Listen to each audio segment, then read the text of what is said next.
ಕನ್ನಡದ big reality show Bigg Boss Kannada season 11ನೇ ವಾರ ಮುಗಿಸಿ ಮುನ್ನುಗ್ಗುತ್ತಿದೆ. ಕನ್ನಡದ ಈ ರಿಯಾಲಿಟಿ ಶೋ ಹೆಚ್ಚು ಜನಪ್ರಿಯವಾಗಿದೆ. ದೊಡ್ಡ ಮನೆಯಲ್ಲಿ ಅದೇನು ಅಬ್ಬಾ ಶೋ ವೀಕ್ಷಕರಿಗೆ ಸಖತ್ ಮಜಾ ಕೊಡುತ್ತಿದೆ. ಮತ್ತೊಂದು ಕಡೆ ತೆಲುಗಿನ ಬಿಗ್ ಬಾಸ್ ನಲ್ಲೂ ಕನ್ನಡಿಗರದ್ದೇ ಹವಾ ಎದ್ದಿದೆ. ಭಾನುವಾರ ತೆಲುಗಿನ ಬಿಗ್ ಬಾಸ್ ಸೀಸನ್ 8ರ ಗ್ರ್ಯಾಂಡ್ ಫಿನಾಲೆಯಲ್ಲಿ ಕನ್ನಡಿಗ ನಿಖಿಲ್ ಮಲಯಕ್ಕನ್ ವಿನ್ನರ್ ಆಗಿ ಹೊರಹೊಮ್ಮಿದ್ದಾರೆ. ಗ್ರ್ಯಾಂಡ್ ಫಿನಾಲೆ ಅತಿಥಿಯಾಗಿ ಬಂದಿದ್ದ ನಟ ರಾಮ್ ಚರಣ್ ಬಿಗ್ ಬಾಸ್ ವಿಜೇತರ ಹೆಸರನ್ನ ಘೋಷಣೆ ಮಾಡಿದರು. ತೆಲುಗು ಬಿಗ್ ಬಾಸ್ ಸೀಸನ್ 8ರಲ್ಲಿ ಒಟ್ಟು 14 ಸ್ಪರ್ಧಿಗಳು ಎಂಟ್ರಿ ಕೊಟ್ಟಿದ್ದರು. ಇದರಲ್ಲಿ 3 ಕನ್ನಡಿಗರಿಗೆ ಅವಕಾಶ ಸಿಕ್ಕಿತ್ತು. 3ರಲ್ಲಿ 2 ಬಿಗ್ ಬಾಸ್ ಸೀಸನ್ 8ರ ಫೈನಲಿಸ್ಟ್ ಆಗಿ ಹೊರಹೊಮ್ಮಿದ್ದರು. ನಿಖಿಲ್, ಅವಿನಾಶ್, ಪ್ರೇರಣಾ, ನಬೀಲ್ ಮತ್ತು ಗೌತಮ್ ಫೈನಲ್ ತಲುಪಿದ್ದರು.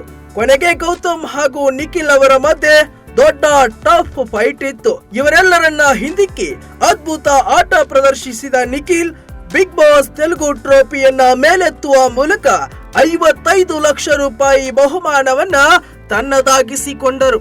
ಬಿಗ್ ಬಾಸ್ ನಲ್ಲಿ ಯಾವ ಸ್ಪರ್ಧೆಗೆ ಅತಿ ಹೆಚ್ಚು ವೋಟಿಂಗ್ ಬರುತ್ತೋ ಅವರು ವಿನ್ನರ್ ಆಗಿ ಹೊರಹೊಮ್ಮುತ್ತಾರೆ. ಕನ್ನಡದ ನಟ ನಿಖಿಲ್ ಮಲಯಕ್ಕಲ್ ಅವರು ಕಲರ್ಸ್ ಸೂಪರ್ ನ ಮನೆಯೇ ಮಂತ್ರಾಲಯ ಎಂಬ ಧಾರಾವಾಹಿಯಲ್ಲಿ ನಟಿಸಿದ್ದರು. ಈ ನಟ ಹಲವಾರು ಟಿವಿ ಧಾರಾವಾಹಿಗಳನ್ನ ಮಾಡುವ ಮೂಲಕ ತೆಲುಗಿನಲ್ಲಿ ಜನಪ್ರಿಯರಾಗಿದ್ದಾರೆ. ಬಿಗ್ ಬಾಸ್ ಸೀಸನ್ 8ರ ಖ್ಯಾತ ನಟ ನಾಗಾರ್ಜುನ್ ಅಕ್ಕಿನೇನಿ ಅವರ ನೇತೃತ್ವದಲ್ಲಿ ಶೋ ಮೂಡಿ ಬಂದಿದ್ದು, ಬಿಗ್ ಬಾಸ್ ತೆಲುಗು ಸೀಸನ್ 8ರ ವಿನ್ನರ್ ಆಗಿ ಮೈಸೂರಿನ ಹುಡುಗ ನಿಖಿಲ್ ಮಲಯಕ್ಕಲ್ ಅವರಾಗಿದ್ದಾರೆ. ತೆಲುಗು ಬಿಗ್ ಬಾಸ್ ಸೀಸನ್ 8ನ್ನ ಗೆಲ್ಲುವ ಸ್ಪರ್ಧಿಗೆ ಹಣದ ಜೊತೆಗೆ ಮಾರುತಿ ಸುಜುಕಿ ಬ್ರ್ಯಾಂಡ್ ನ ನ್ಯೂ ಡಿಸೈರ್ ಕಾರು ಸಿಕ್ಕಿದೆ. ಕನ್ನಡಿಗನೊಬ್ಬ ತೆಲುಗು ರಿಯಾಲಿಟಿ ಶೋನಲ್ಲಿ ಗೆಲುವು ಸಾಧಿಸುವ ಮೂಲಕ ಗಮನ ಸೆಳೆದಿದ್ದಾರೆ.